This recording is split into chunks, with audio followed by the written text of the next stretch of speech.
Alors, exercice 41, loi binomiale, loi de Poisson, gestion de stock. Le nombre n de clients arrivant dans un magasin pendant une journée de vente est supposé suivre une loi de Poisson de paramètres lambda strictement positifs, donc quel que soit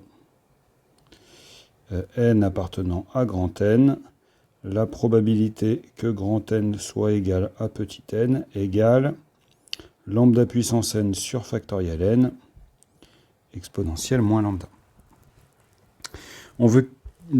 Première question, dans cette question, un client achète un article A avec probabilité P, il en achète au plus 1. Le stock d'article A à l'ouverture du magasin est de S supérieur ou égal à 1 article. On veut calculer la loi du nombre total T d'articles demandés en une journée et la probabilité qu'il n'y ait pas de rupture de stock de l'article A durant cette journée. On modélise la situation de la manière suivante. En plus de la variable aléatoire grand N, le nombre de clients arrivant dans le magasin, on se donne une suite de variables aléatoires xn pour n dans grand N étoile, définies sur le même espace de probabilité oméga AP, représentant la décision d'achat du nème client. Xn égale à 1 s'il achète, 0 sinon. On suppose toutes ces variables aléatoires indépendantes. Donc là, on nous dit que les xn pour n dans n étoile sont des VAIID de loi de Bernoulli de paramètre P et aussi indépendante de la variable aléatoire grand N. Déterminer la loi de T et la probabilité qu'il n'y ait pas rupture de stock. T étant le nombre total d'articles demandés en une journée, on a que T est à valeur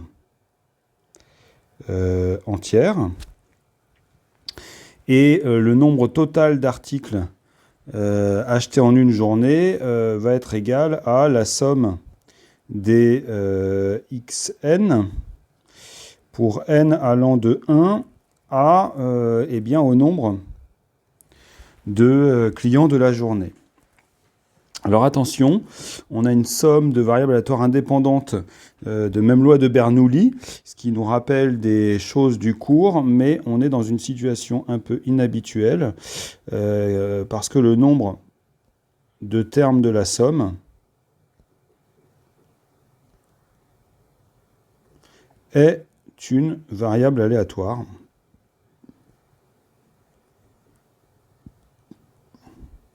Grand N. Donc, il n'est pas question de dire que T suit une loi binomiale de paramètres grand NP, alors que grand N est une variable aléatoire.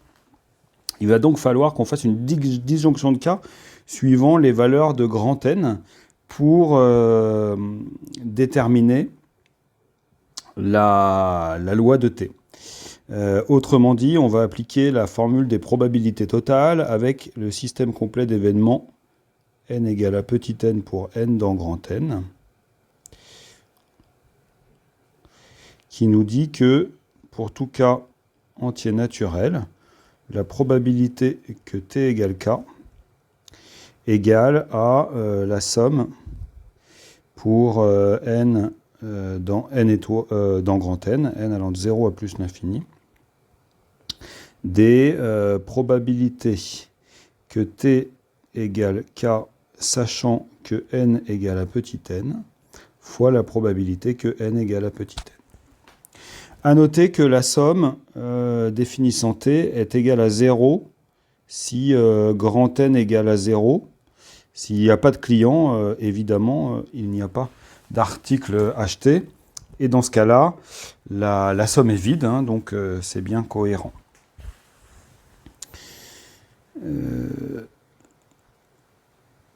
Alors si grand N égale à petit n, la probabilité que t égale à k devient la probabilité que la somme pour n allant de 1 à... Alors n est mal choisi ici, on va l'appeler, disons j. J allant de 1 à petit n des xj égale à k fois la probabilité que n soit égal à petit n. Et cette fois, on a bien une somme de n variables aléatoires indépendantes identiquement distribuées qui suivent une loi de Bernoulli de paramètre P. Donc cette variable aléatoire somme pour j allant de 1 à petit n des xj suit une loi binomiale de paramètre np.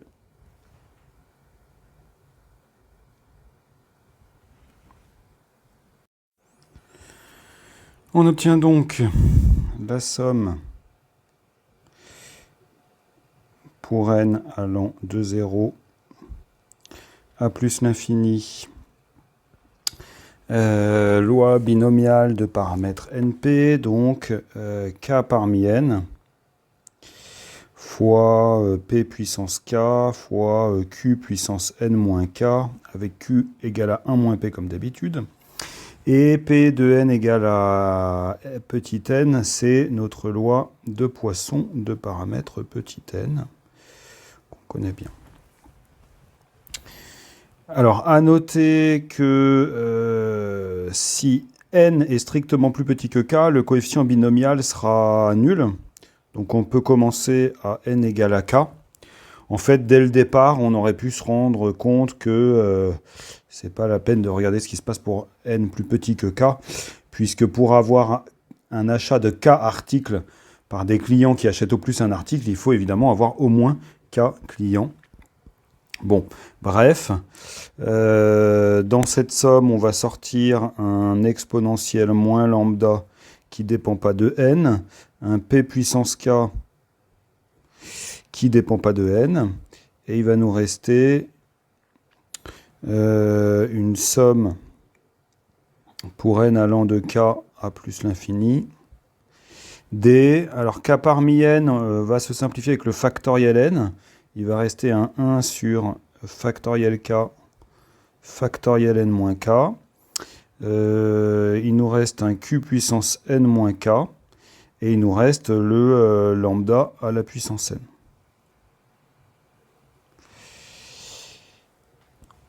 On peut sortir le factoriel de k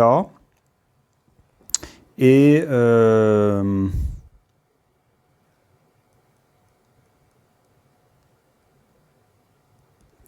se rendre compte que dans cette somme qui va de n allant de k à plus l'infini, on a au dénominateur une factorielle de n moins k, un q puissance n moins k, donc on a sans doute très envie d'avoir un lambda puissance n moins k aussi, ce qui revient à sortir un lambda puissance k, pour reconnaître une somme, une série exponentielle à un petit changement d'indice évident près, somme pour n allant de 0 à plus l'infini, des lambda q puissance n sur factoriel n.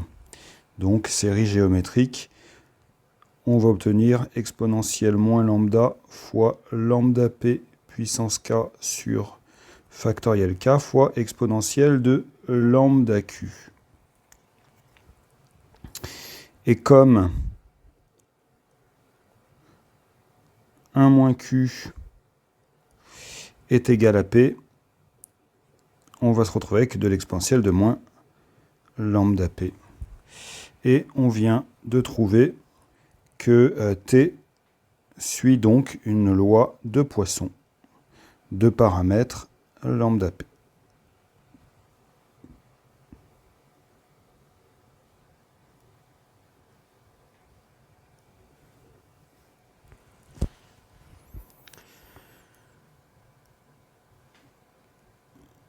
Il faut répondre à la fin de la question, à savoir quelle est la probabilité qu'il n'y ait pas rupture de stock, pas rupture de stock, signifie que T, le nombre d'articles achetés, reste inférieur ou égal à S, le nombre d'articles disponibles. Donc, on s'intéresse à la probabilité que T soit inférieur ou égal à S. Ce qui s'écrit somme pour K allant de 0 à S des probabilités que T égale K. Ce qui va donc se réécrire exponentielle moins lambda p fois somme pour k allant de 0 à s des lambda p puissance k sur factoriel k, ce qui termine la réponse à cette question.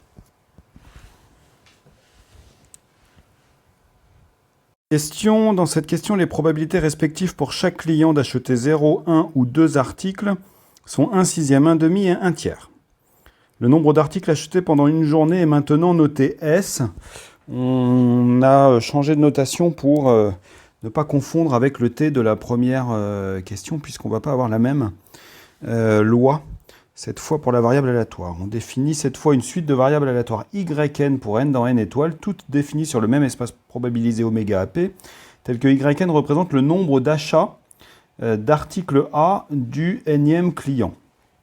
Donc ça veut dire que cette fois, on a yn qui prend 3 valeurs, avec probabilité que yn égale à 0 égale 1/6, probabilité que yn égale à 1 égale à 1/2, et probabilité que yn égale à 2 égale à 1/3, la somme étant bien égale à 1. Les yn pour n dans n étoiles étant des VAIID, deux lois qu'on vient de décrire, et toujours la variable aléatoire n qui est aussi indépendante de toutes ces variables aléatoires. On a, comme dans la première question, S égale à la somme pour j allant de 1 à grand N des YJ, mais cette fois les YJ peuvent prendre 3 valeurs, 0, 1 ou 2. Petit a, calculer la fonction génératrice GS de la variable aléatoire S en tout t appartenant à moins 1. Comme S est à valeur dans grand N, c'est bien défini. Donc, si on se donne t appartenant au segment moins 1, on a, par définition, GS de t égale à la somme pour n allant de 0 à plus 9, on va peut-être prendre k comme indice de somme des probabilités que S égale à K fois T puissance K. On a besoin de cette probabilité que S égale à K. On ne peut plus, comme dans la première question, utiliser de loi binomiale. Par contre, comme dans la première question, pour pouvoir calculer cette... avoir des informations sur cette probabilité que S égale à K, on n'a pas tellement d'autre choix que de passer par une disjonction de K, donc une formule des probabilités totales, avec toujours le système complet d'événements, grand N égale à petit n, associé à la variable aléatoire grand N, ce qui va nous donner une somme pour k allant de 0 à plus l'infini, de la somme pour n allant de 0 à plus l'infini, des probabilités que S égale K, sachant n égale à petit n, fois probabilité que n égale à petit n fois t puissance K. Et cette probabilité de S égale à K, sachant n égale à n, comme dans la première question, va se réécrire probabilité que la somme pour j allant de 1 à petit n des YJ est égale à K. Ce qu'on peut faire, c'est renommer S indice petit n cette somme-là, ce qui va nous donner une somme pour k allant de 0 à plus l'infini, de somme pour n allant de 0 à plus l'infini, des probabilités que Sn égale à K, fois probabilité que n égale à n, fois t puissance K.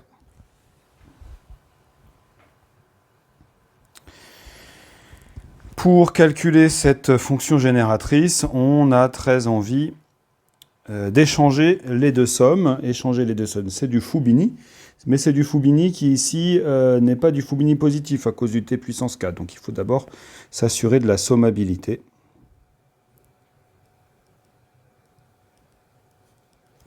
Et pour s'assurer de la sommabilité, comme d'habitude, on va rajouter des valeurs absolues.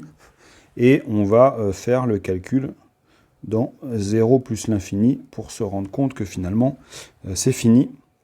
Allons-y, somme pour k allant de 0 à plus l'infini, de somme pour n allant de 0 à plus l'infini, des probabilités que Sn égale k, probabilité que n égale à n, valeur absolue de t à la puissance k égale. On peut faire un Fubini positif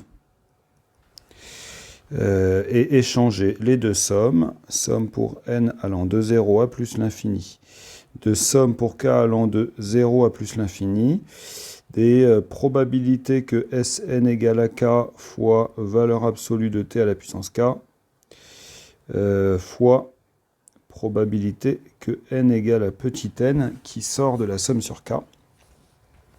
Comme on a juste à montrer que c'est fini, on peut majorer sans s'embêter trop. La valeur absolue de t à la puissance k est plus petite que 1. Donc c'est plus petit que la somme pour n allant de 0 à plus l'infini.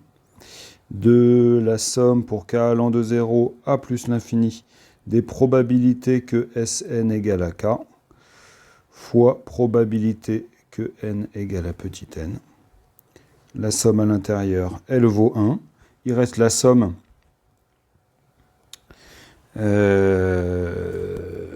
des P de n, grand N égale petit n qui vaut 1 aussi. Donc tout ça est inférieur ou égal à 1. Et donc, a fortiori, est fini. On a sommabilité. On peut donc appliquer Fubini général dans la fonction génératrice. Donc, d'où la sommabilité. Il y a un argument plus simple pour la sommabilité,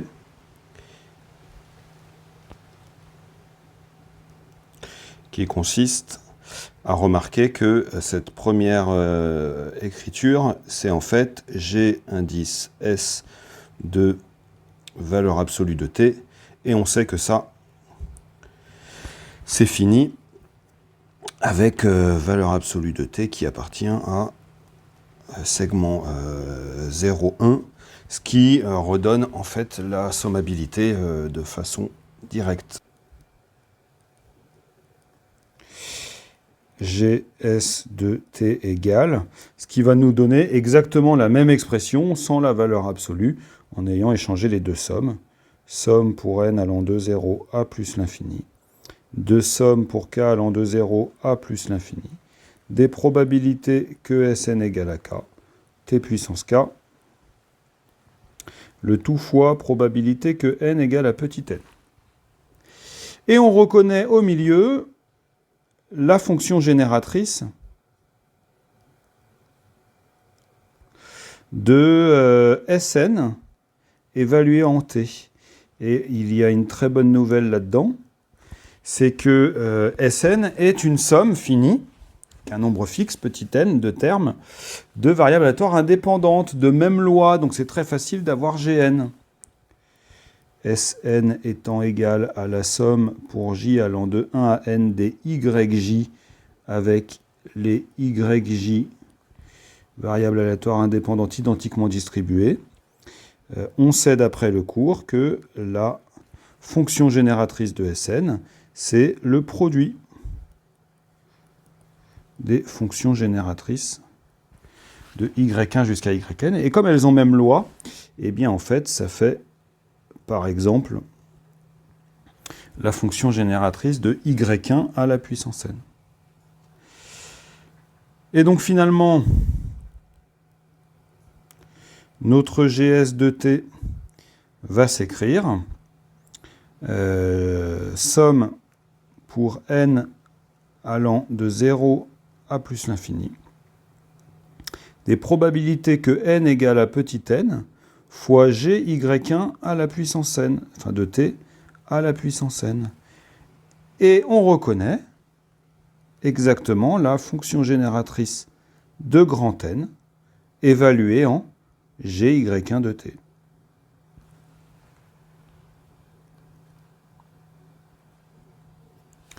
Reste à connaître ou retrouver la fonction génératrice pour une loi de Poisson.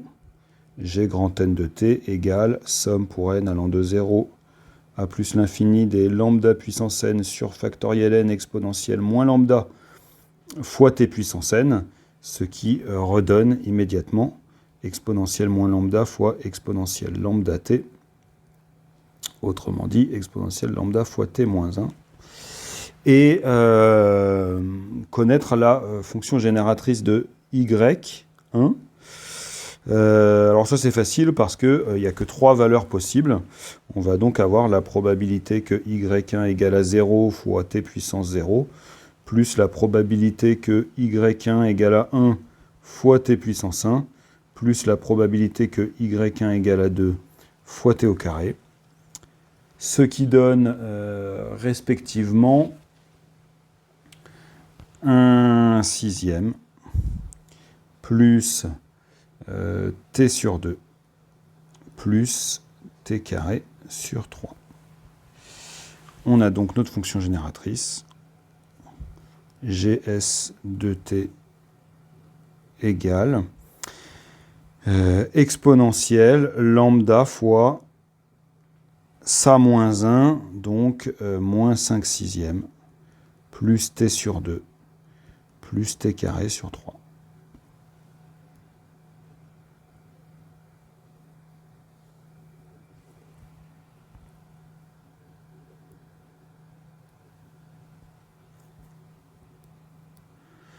Voilà pour le calcul de la fonction génératrice de S. À noter que dans la première question, on aurait très bien pu trouver la loi de t en calculant la fonction génératrice de la même manière que ce qu'on vient de faire ici, et en reconnaissant la fonction génératrice d'une loi de Poisson, la fonction génératrice caractérisant la loi de la variable aléatoire. Question B. En déduire la probabilité que S égale à 3 et la calculer numériquement pour lambda égale à 6. On sait, c'est une série entière, que la probabilité pour que S soit égal à 3 va être égale à la dérivée troisième tierce de GS en 0 sur factoriel 3. Donc allons-y pour ce calcul de dérivée. On peut appeler F la fonction dans l'exponentielle.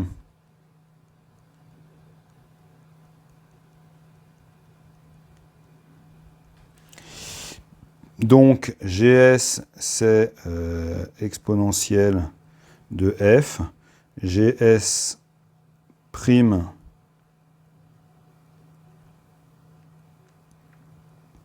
va donc être égal à F prime fois exponentielle de F.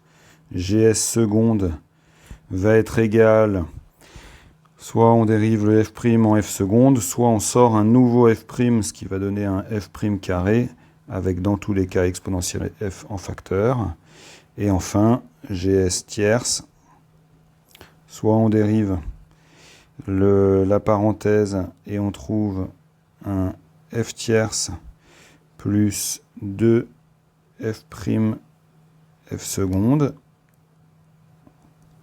soit on dérive l'exponentielle, ce qui va sortir un f' en facteur, ça va faire un troisième f' f seconde et un f' cube, le tout fois exponentielle f toujours, ce qui permet de trouver g s tierce de 0, et donc p de s égale à 3 égale à 1/6 de... Quand on dérive 3 fois f, on va trouver 0, parce qu'on a un problème de degré 2. Il va rester un 3 fois f', alors je peux peut-être les calculer, f' et f seconde, f' à t associe lambda facteur de 1/2 plus 2t sur 3, et f seconde à t associe 2 lambda sur 3. On trouve donc f' de 0, un lambda sur 2. et f seconde de 0, 1, 2 lambda sur 3, plus notre f' de 0 au cube, c'est-à-dire lambda sur 2 au cube, fois exponentielle de f de 0, donc moins 5 lambda sur 6.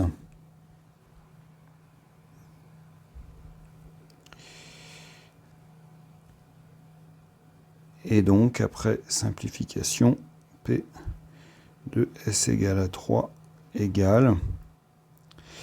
Alors ici, les 3 et les 2 se simplifient.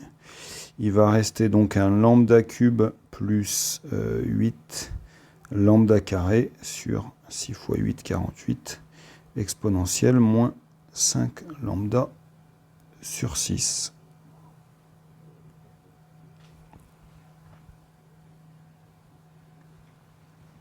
Avec l'application numérique pour lambda égale à 6, qui donne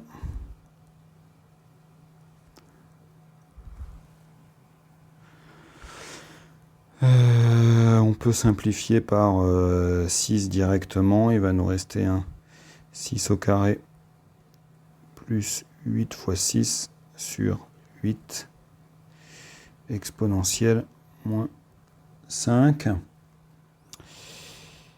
Et voyons voir, on peut simplifier par 4. Dans 6 au carré, si on simplifie par 4, il va rester 9. Plus 12 sur 2 exponentielle moins 5. Ce qui nous fait un 21 demi exponentielle moins 5. Et une petite application numérique de ça nous donnerait de l'ordre de 7% pour cette probabilité qu'il y ait 3 articles vendus.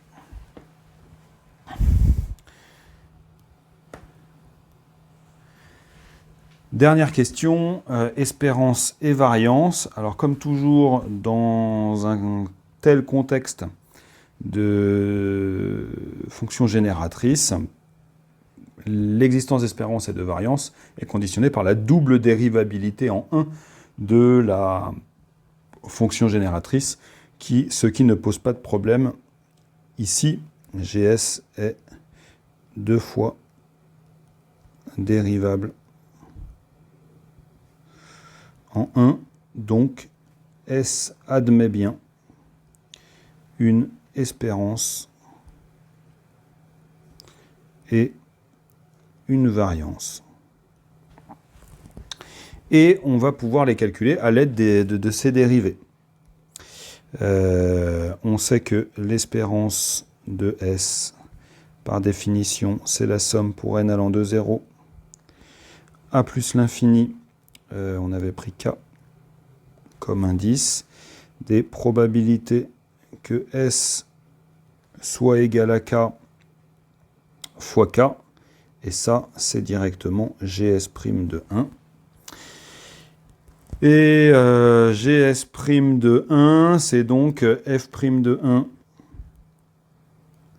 exponentielle de F de 1.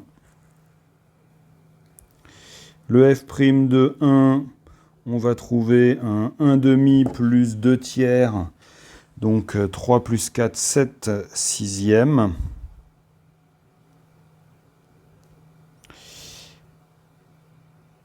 Il doit y avoir un lambda aussi en facteur, et exponentielle de F de 1, et F de 1 moins 5 sixièmes plus 1 demi plus 1 tiers, ça fait 0. Donc, l'espérance de notre variable aléatoire, c'est 7 lambda sur 6. Et on peut directement faire l'application numérique. Si lambda égale à 6, espérance de S égale à 7 articles vendus dans la journée. Pour la variance, c'est conditionné par le calcul de GS seconde de 1, mais c'est un peu plus compliqué comme on le sait. Ça va faire la somme pour k allant de 0, a plus l'infini des probabilités que S égale à K fois K moins 1 fois un 1 à la puissance K moins 2, qu'on ne sera pas obligé d'écrire. Et donc ça correspond, formule de transfert, à l'espérance de SS-1, autrement dit, de S carré moins l'espérance de S. Et par ailleurs, GS seconde de 1, c'est F seconde de 1 plus F prime carré de 1, le tout fois exponentielle F de 1. Exponentielle F de 1, ça fait toujours 1. Le F' de 1 au carré, c'est notre 7 lambda sur 6 au carré. Et le F seconde de 1, c'est 2 lambda sur 3, F seconde étant constamment égal à 2 lambda sur 3. Ce qui nous amène à la variance de S, qui est formule de Koenig-Huygens, espérance de S au carré moins espérance de S au carré. Donc l'espérance de S au carré, on la tire de ce qu'on vient de trouver là, en 2 lambda sur 3 plus 7 lambda sur 6 au carré, plus espérance de S. Espérance de S, on a dit que c'était 7 lambda sur 6. Et à cela, il faut retirer 7 lambda sur 6 au carré. Les 7 lambda sur 6 vont se simplifier. Et il va donc nous rester 7 plus 4, 11 lambda sur 6 comme variance de S en général. Et en particulier, avec lambda égale à 6, on trouve une variance de S égale à 11. Et ça termine cet exercice.